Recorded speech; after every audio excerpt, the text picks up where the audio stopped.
중국 시장에서의 어떤 전기차 덤핑 문제가 아닌가 생각을 해볼 수 있겠습니다.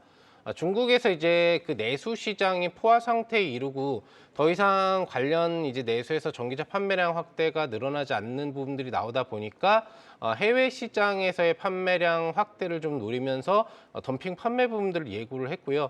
이런 부분에 있어서 미국을 비롯한 유럽 그리고 뭐 연계 관계에 있는 뭐 국내 시장까지도 관련된 부분에서 집단 대응을 예고하면서 만약에 덤핑 판매가 이루어질 경우에 강도 높은 어떤 중국산 그런 전기차 차량들에 대한 뭐 관세 추가 도입이라든지 아니면은 어떤 수입 제한 조치라든지 이런 부분들을 해줄 수 있다라는 경고를 좀 해준 부분들이 있습니다. 이러한 모습들이 역시나 좀 글로벌 증시의 상승을 막았다라고도 볼 수가 있겠고 어떻게 보면 이제 뭐 전기차 전쟁이 이제 벌어질 수도 있다라는 생각을 해볼 수 있는 문제가 되겠고요. 관련된 부분에 있어서 가장 영향을 많이 받는 게 이제 중국 1위이면서 전 세계 1위 전기차 업체인 비아디라고 볼 수가 있겠는데 관련된 비아디의 이제 핵심 모델 부분들을 사진을 볼 수 있겠고 또 내년에 출시를 예고하고 있는 신규 모델 부분에 대해서도 우리가 확인을 해볼 수 있는 부분이 될 것 같습니다.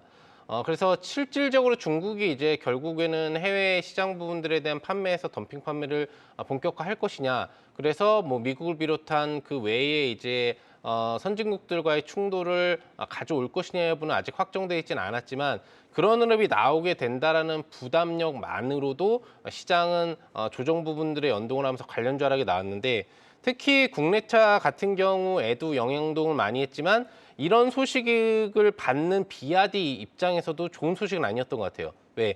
자기네들이 해외로 수출을 하고 어차피 전 세계 1위 업체인데 중국에서 이 관련된 부분에 있어서 덤핑 효과로 좀 수익을 더 가져오려고 도와주려고 하는데 오히려 이게 이 비아디 업체에는 독이 될 수가 있다는 인식이 듦에 따라서 사실상 오늘 조정을 보였거든요. 전체적으로는 중국의 전기차 업체에 대해서도 이런 경쟁 관계나 싸움이 벌어지면 좋은 현상은 아닐 거다. 자동차 업황 자체에 전체적으로 좋은 영향을 가주지는 않을 거다라고 보고 있고요.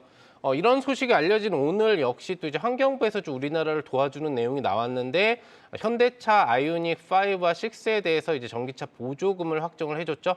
약 700만 원 가까운 보조금을 이제 확정해주면서 좀 가격 경쟁력 면에서 좋은 측면을 만들어주려는 노력을 가지고 있었고 또한 이제 KG 모빌리티에 대한 토레스티에 대한 이 관련된 보조금도 이제 450만 원 정도로 해주면서 전체적으로 우리나라에서 좀 도와주고 우리나라 전기차 업체의 경쟁력을 길러주려는 움직임들을 가져오고 있지 않나 생각을 해볼 수 있겠습니다. 관련된 아이오닉 5의 사진인데요. 뭐 이쁘게 좀 빠져 있고 전기차 지원을 받는다면 가격이 또 저렴해질 수 있는 부분이 되기 때문에 우리나라의 어떤 판매량이 늘어날 수 있겠어요. 기본적으로 이제 일본 시장만 하더라도 비아디 같은 경우에 어떤 그런 판매량에 비해서 우리나라 현대차 판매량이 굉장히 낮거든요. 그래서 한 3분의 1 정도도 안 되는 수준으로 이제 수출 판매량이 되기 때문에 이런 이제 보조금 확대 효과에 기대를 좀 해볼 수 있겠고요. 다만 현대차 같은 경우에는 앞으로 이제 덤핑 문제라든지 이런 경쟁 관계에 대한 부담력에 시달리면서 보조금이 확정됐는데도 불구하고 오늘 4% 넘는 조정을 보이는 약세를 보였습니다.